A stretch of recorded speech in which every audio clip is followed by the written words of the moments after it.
Вы смотрите новости Татарстана, в студии Алексей Калиничев. Здравствуйте. Сегодня мы вновь начинаем с событий из истории ТССР. 16 мая 1990 года в Москве открылся первый съезд народных депутатов РСФСР. На нем предстояло сформировать Верховный Совет и избрать председателя. В список для тайного голосования был включен и депутат от ТССР, преподаватель КАИ Владимир Марокин. В итоге победу большинством голосов одержал Борис Ельцин. В 2002 году коллективу Татарского государственного академического театра имени Галиаскара Камала был представлен новый главный режиссер Фарид Бекчентаев. Он руководит театром и по сей день. Ну а мы переходим к сегодняшним событиям. Оценили, что предложили.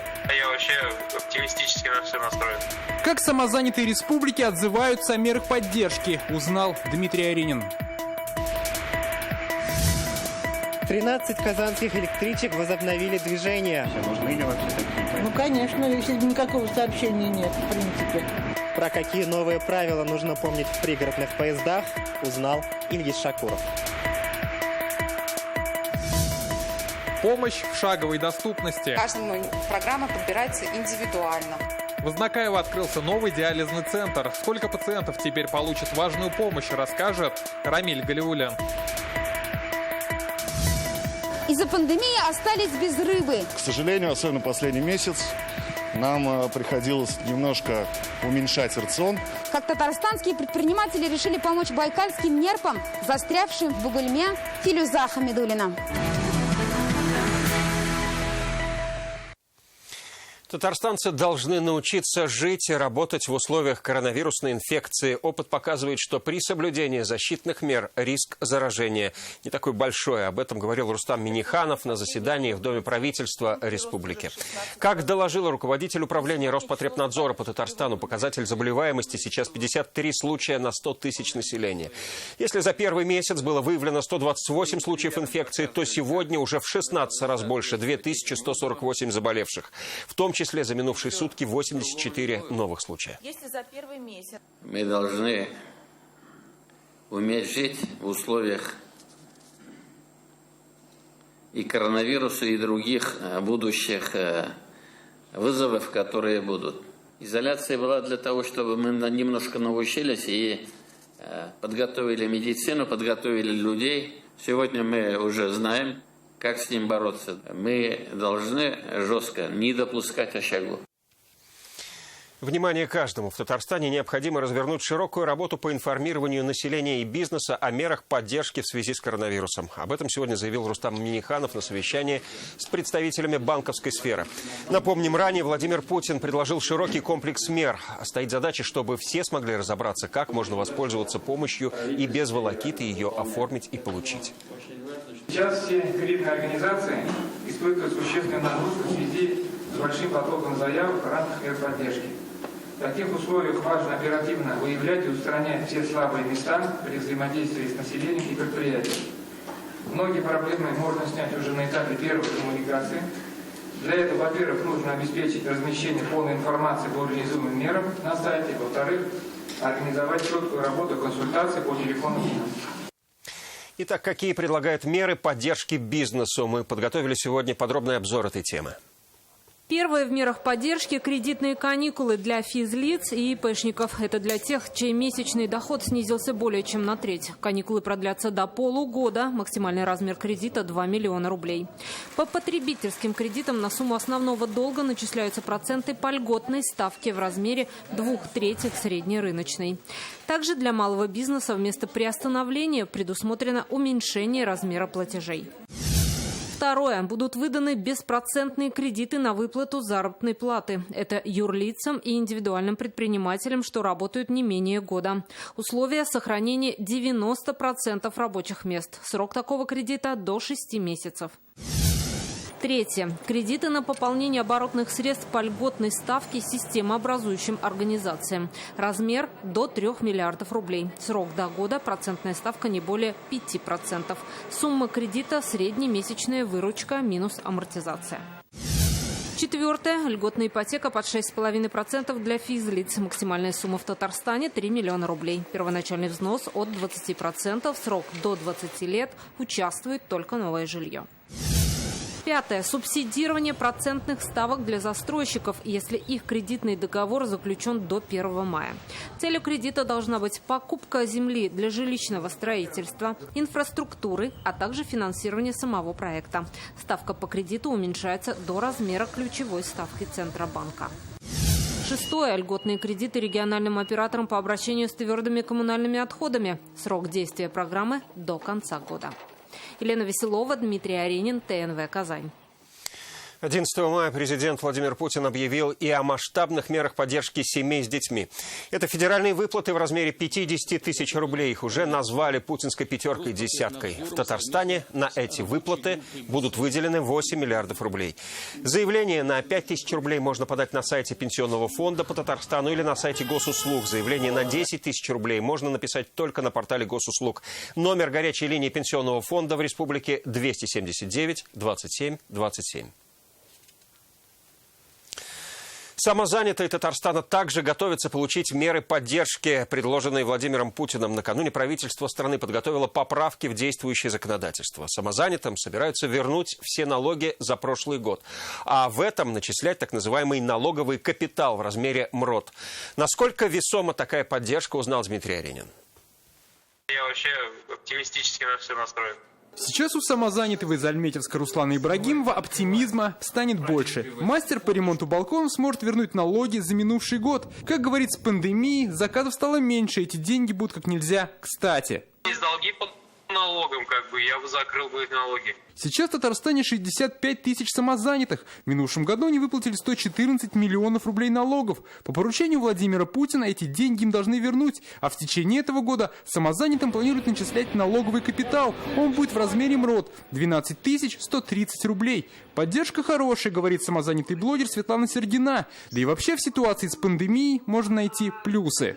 Отличное подспорье для того, чтобы в будущем работать и платить налоги.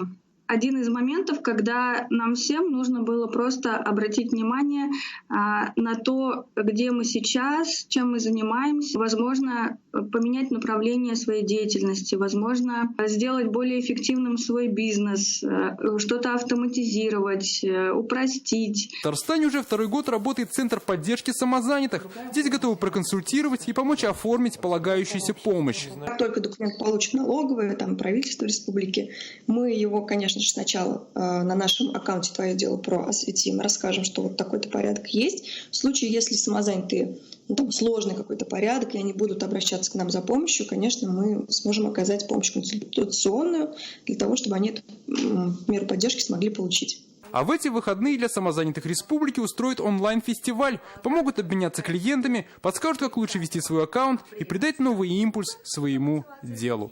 Дмитрий Аренин, Адель Миндубаев, ТНВ, Казань. В начале апреля из-за коронавируса в Татарстане перестали курсировать пригородные поезда. С начала мая электрички снова пустили и даже открыли еще 13 маршрутов. Куда поедут и какими мерами безопасности, расскажем далее. Людмила Казакова живет в поселке Красный Яр Зеленодольского района, а работает в Казани. Попадает туда только на электричке. Казань у нас все-таки центр, и поликлиники, и все тут. Возобновление движения электричек ждали многие. Из-за пандемии из 113 пригородных поездов было отменено 77. Количество поездов, которые сегодня курсируют по Республике Татарстан, составляют 60 пригородных поездов. С 15 числа было запущено в эксплуатацию еще 13 пригородных поездов на наиболее востребованных маршрутах. Открывшимися 15 мая маршрутами активно пользуются и садоводы. Когда начнут курсировать другие электрички, будет зависеть от эпидобстановки. Привычные меры предосторожности нужно соблюдать и здесь. В вагоне пассажиры должны быть обязательно в масках и в перчатках, а также между ними должна соблюдаться дистанция в 1,5 метра. Про новые правила пассажиров предупреждают уже на кассе. Также звучат аудиосообщения. На стоимость билетов пандемия не повлияла. Неудобно телефоном пользоваться через перчатки. Тяжело дышать через маску. Знаете, мы бережем, во-первых, себя и окружающих, поэтому это необходимо, считаю. Есть и те, кто пользуется средствами защиты только при виде камеры. Я делаю. Мне маска мешает, потому что я в очках. А у кого средств защиты нет вообще, в вагон просто не пускают. На вокзале надеются, таких случаев со временем станет меньше.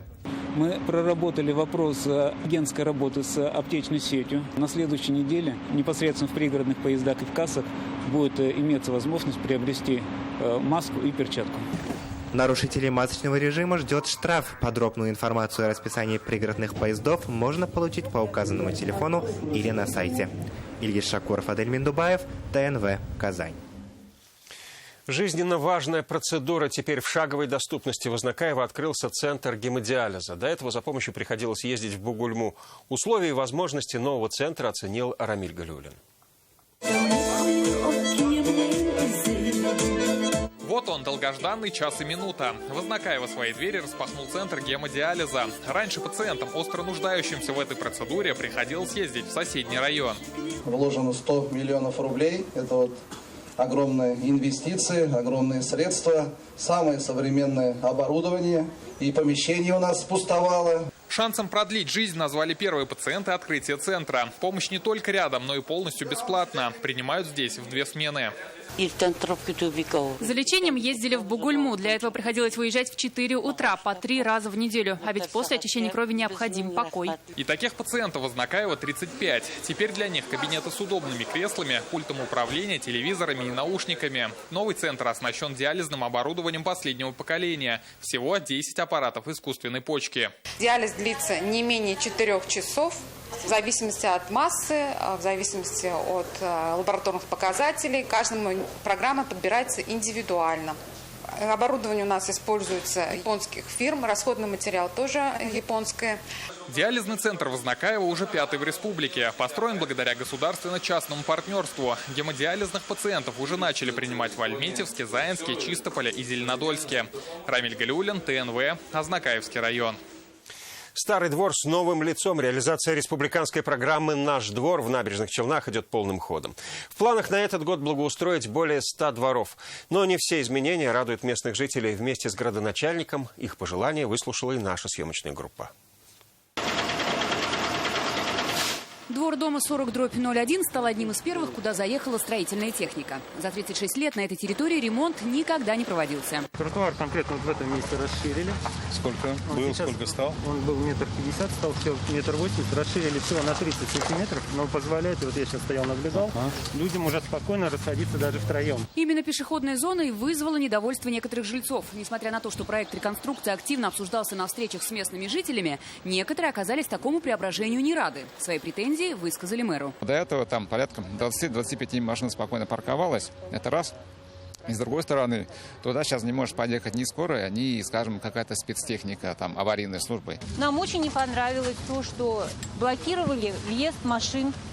Вот у нас там стоит с 10 по 15 подъезда. На месте было решено вновь провести опрос местных жителей. И если большинство выскажется за проезжую часть, то строители изменят план работы и вернут дорогу. Также отметили, что несмотря на эти изменения, в микрорайоне количество парковочных мест увеличилось. И за нехватку машиномест жители могут не переживать. Мы к 9 тысячам в этих дворах, плюс дополнительно 2000 квадратных метров прибавили. И сколько дополнительно парковок получилось? 100 парковочных мест. Плюсом. Вот в этом дворе только. Да. Разве это плохо? И плюс вы видите, значит, 3200 дополнительно еще 3000 сделали тротуаров, особенно магистральных. Кроме тротуаров и зоны отдыха, во дворе появится новое уличное освещение, обновят детские площадки. Подобная работа идет и во дворах 47-го комплекса. Всего же за период реализации республиканской программы в городе полностью обновят более 700 дворов. Светлана Звонарева, Валерия Новожилова, Ленар Султанов, ТНВ, Набережные Челны. С пользой почти на свободе осужденные колонии поселений Татарстана вышли на поля, сажают овощи, зерновые и кормовые культуры. Урожай ждут хороший, для этого изучили агротехнологии. Задача – обеспечить продуктом все учреждения исправительной системы республики. Рамиль Галиуллин увидел, как заключенные вносят свой вклад в весенние полевые работы. Сначала посевной местом пребывания этих заключенных стали поля Мамадышского района. Срок они отбывают в колонии поселения, но сложа руки не сидят. Работают теперь от зари до зари. Живут и трудятся на площади больше 200 гектаров. К работе подошли ответственно. Изучили технологии и купили удобрения. Картофель самый ходовой, но только им не ограничиваются. Заканчивается сев зерновых культур и идет подготовка почвы для посадки картофеля и овощей. Попасть на поля сродни поощрению. Посадкой культур сегодня заняты осужденные 6 колоний Татарстана. Впереди много работы. По всей республике заключенные засеют почти 1500 гектаров. Там будут расти зерновые и многолетние травы, помидоры, огурцы и картофель. А часть земель используют для выгула скота. Обработка земли планируется на территории более 1200 гектар. В текущем году учреждением УФСИН планируется полностью обеспечить себя овощами для питания спецконтингента. Вся продукция пойдет на стол. Развезут урожай по всем колониям республики. Рамиль Галиуллин, ТНВ, Татарстан. Бизнес спешит на помощь. Татарстанские предприниматели выручили пензенских. На днях на горячую линию бизнес-омбудсмена республики Фарида Абдулганиева поступило обращение. Водное шоу «Байкальских нерп» из-за пандемии застряло в Бугульме и осталось без средств существования. Филюза Хамидуллина расскажет, кто выручил водоплавающих артистов. Привет, Алиса. Привет, Фил. Сначала приветствие, затем пробежка, а еще волейбол – это любимая игра байкальских нерп. И такая тренировка каждый день по 4 раза, без зрителей. Артисты «Тюлени» тоже на самоизоляции, уже больше месяца. Тренировки нужны всегда, потому что, и чтобы элементы они не забывали, ну им и физическая нагрузка нужна. Алиса и Фил – двухгодовалые звезды водного шоу. В Бугульму артисты приехали из Пензы еще в марте. Из-за пандемии пришлось отменить представление. Теперь кормить тюленей нечем, признается руководитель проекта. Почти 2 месяца мы продержались на свои средства. У нас 2 проекта. До последнего не хотели обращаться за помощью, думали, на свои средства вытянем. Каждый весит по 10 килограммов, в основном питаются рыбой. Хек, салака, горбуша, мойва. В день каждый съедает по 2 килограмма рыбы. Но из-за пандемии руководителям пришлось сократить рацион. С просьбой о помощи труппа обратилась на горячую линию бизнес-омбудсмена Фарида Абдулганиева. Отозвались татарстанские предприниматели. Сегодня депутат Олег Коробченко вместе с другими бизнесменами привезли свежемороженую рыбу. Татары у нас гостей не бросают, поэтому мы собрались и приехали вот сейчас оказать эту поддержку. Развлекательный бизнес наиболее пострадавший в этот тяжелый период. И мы, предприниматели, не захотели и не могли остаться в стороне. Также помочь байкальским красавцам отозвались и жители Бугульмы. Реагировали люди очень быстро, начали помогать, кто рыбу привозил. Финансовая помощь, продуктами помогают. Не останутся в долгу и сами нерпы. Как только ограничительные меры снимут, всем тем, кто помог в трудную минуту, планируют показать водное шоу бесплатно. Филюза Хамидуллина, Эрик Хабибуллин, ТНВ, Бугульма. Они тоже ищут рыбу, но находят штрафы меньше, чем за месяц. По факту незаконной ловли рыбы в республике возбуждено более 30 уголовных дел. Все в рамках ежегодной операции «Нерест». Нарушителей в ходе рейдов выявляют Рыбнадзор, Росгвардия и ОМОН. На очередную операцию с ними выехал и Рамиль Шайдуллин. В поисках нарушителей Охотнадзор выезжает в 4-5 утра. Именно в это время браконьеры обычно снимают свою добычу, грузят на машины и развозят на стихийные рынки. Попозже чуть-чуть начнется, вот когда клещ катится с нереста на глубину. В этот раз вблизи поселка Титеево только рыбаки. Те, кто ловит рыбу законно, с берега. Но стоит немного отплыть, и вот то, что оставили уже браконьеры.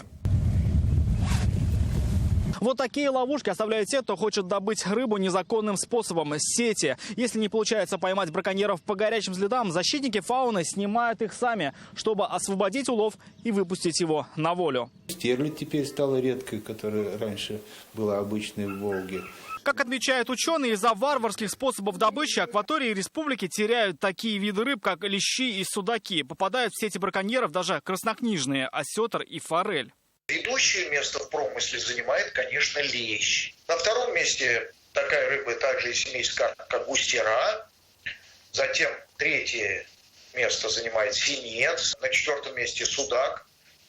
5-е плотва и 6-е окунь. Что у нас? Чем торгуем?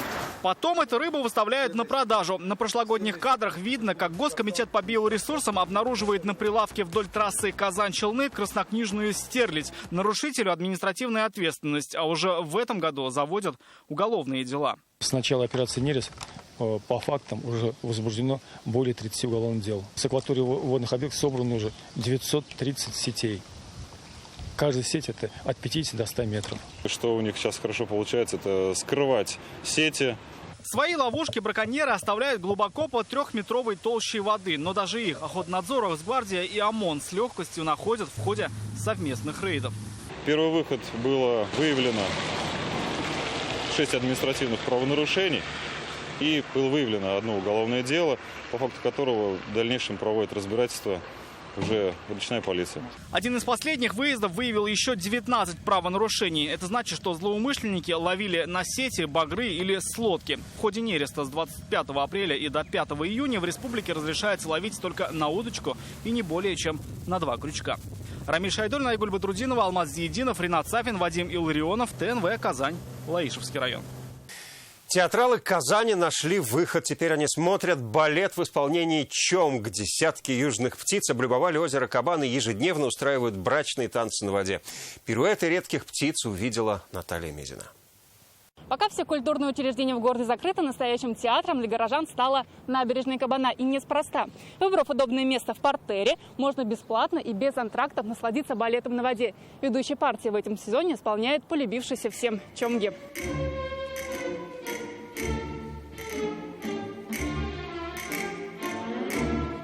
В программе пируэты, стремительный бег, прыжки и погружение в воду до 5 метров. Уникальное шоу ежегодно собирает десятки зрителей. Конечно, любимое место – это Антапалуба. Там всегда очень уютно. Первый раз, когда заметила, 2 года, наверное, назад, искала в интернете. С ребенком мы изучали, что это за птица.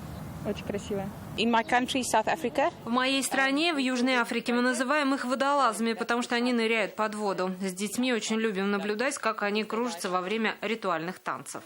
Ритуальный танец – это и есть главная цель представления. Сейчас чомги ищут себе партнера, с которым создадут семью. В подарок для любимой самец нередко держит в клюве угощение из водорослей. В Казани берег Кабана вот уже 5 лет как полюбился десяткам птиц. Для них здесь идеальные условия. Чистая вода и большой выбор питания. Да и соседи приятные. Чайки, краснокнижные лебеди и камышницы. С каждым годом численность пернатых растет. Наблюдается уникальное явление, когда эта птица активно заселяет городские водоемы. Это касается не только города Казани, это касается в целом европейской части России.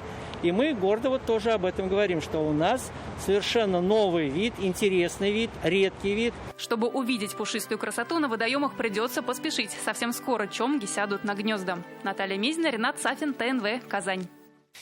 Вот так заканчивается неделя. Интернет-версию итогов прошедших 6 дней читайте на сайте газеты «Реальное время». Ну а сейчас самое интересное в интернете за неделю увидите в традиционной субботней рубрике «В сети». Я же с вами прощаюсь. До новых встреч.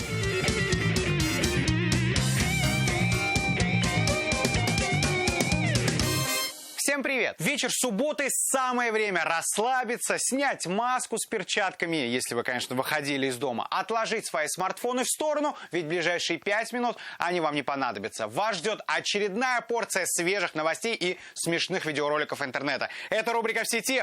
Начнем! Мало кто догадывался вообще до этого момента, что Нигерия, это страна в Африке, если кто не в курсе, будет связана с поселком Шамардан Сабинского района. Вот и пользователи очень приятно удивлены. Дамир Хазрат Газизов организовал сбор средств и совместными усилиями построили в Нигерии колодцы для добычи воды.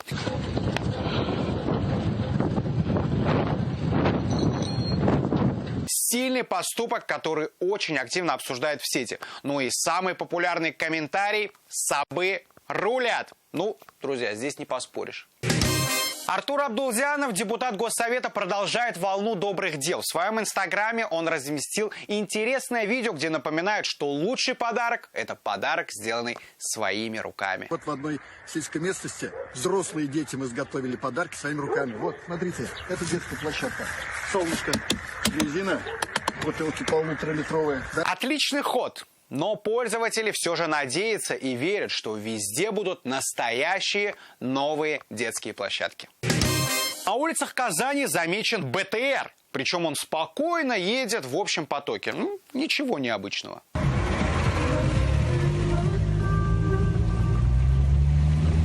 Это, наверное, тот самый житель, который не надел маску и забыл дома перчатки, но зато максимально самоизолирован. Не думаю, что кто-то рискнет к нему зайти и проверить. Немного нашего телевизионного юмора. На монгольском телевидении во время выпуска новостей в прямом эфире двое сотрудников на заднем фоне явно что-то не поделили. Либо это была борьба за последнюю перчатку или маску, ну или спорили, упадет сайт госуслуг после выступления Путина или нет. Друзья, упал. Не выдержал. Портал госуслуги не справился с этим объемом. И сейчас там ситуация, наверное, выглядит примерно вот так.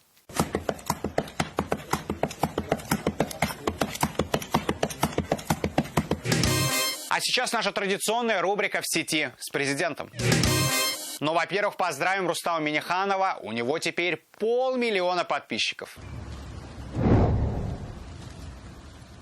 Далее он поздравил всех с Днем медицинской сестры и продолжил выкладывать наших татарстанских врачей в своей рубрике «Герои нашего времени», которая пользователям, кстати, очень даже нравится.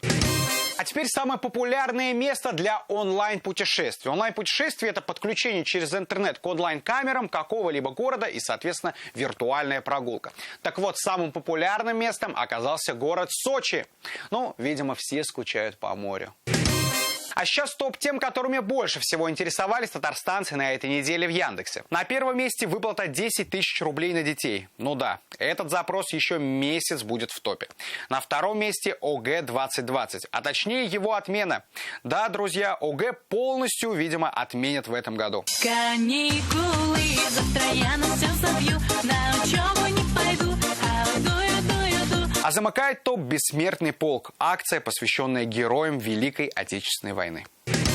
На этом сегодня все. Пишите, присылайте свои фото, видео, интересные новости. Я их буду ждать. Оставайтесь в сети. Пока!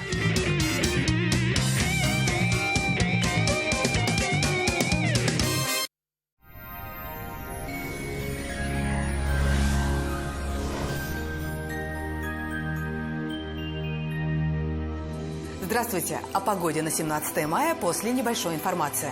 Вам нужен шкаф-купе. Качественный, недорогой, по вашим размерам и со скидкой 20%. Тогда звоните в Данил Мастер 2-167-166 или загляните на сайт danil-master.rf. По данным сервиса Яндекс.Погода, в воскресенье на юго-востоке в Бугульме, Бавлах, Азнакаево местами пройдут дожди, днем станет чуть теплее до плюс 15. В Нижнекамске, Набережных Челнах, Елабуге прояснится и на пару градусов потеплеет. Не исключен небольшой дождь. На севере Татарстана, в Агрызе, в Менделеевске, Актаныше переменная облачность, ночью всего 2 градуса тепла. Днем столбики термометров покажут плюс 16. На северо-западе, в Арске, в Кукмаре, Балтаси малооблачная погода. Днем местами дождь. Воздух прогреется до 16 градусов с плюсом. На юго-западе, в Болгаре, в Буинске, Дрожжаном такая же синоптическая ситуация. Местами небольшой дождь и плюс 17. В центральных районах, в Чистополе, в Альметьевске, Мамадыше майское солнце будет радовать и прогревать воздух до 17 градусов тепла. По прогнозам синоптиков, такая погода продержится еще несколько дней. Информация от спонсора. Квартиры от Акбарс Дом. Дом там, где мы. Получи кэшбэк до 5%. Купи квартиру выгодно. Подробности по телефону в Казани 295 47 и на сайте akbars-dom.ru. Купи квартиру онлайн от Акбарс Дом. Дом там, где мы. Телефон в Казани 295 47. В воскресенье в Казани будет малооблачно, местами пройдет небольшой дождь. Ночью около 5 градусов тепла, а днем плюс 16. Ветер юго-западный, умеренный. Атмосферное давление 752 миллиметра ртутного столба, влажность воздуха 51%. В магнитном поле Земли без заметных возмущений. На этом все. В студии была Лейла Латыпова. Приятных выходных в кругу близких. До свидания.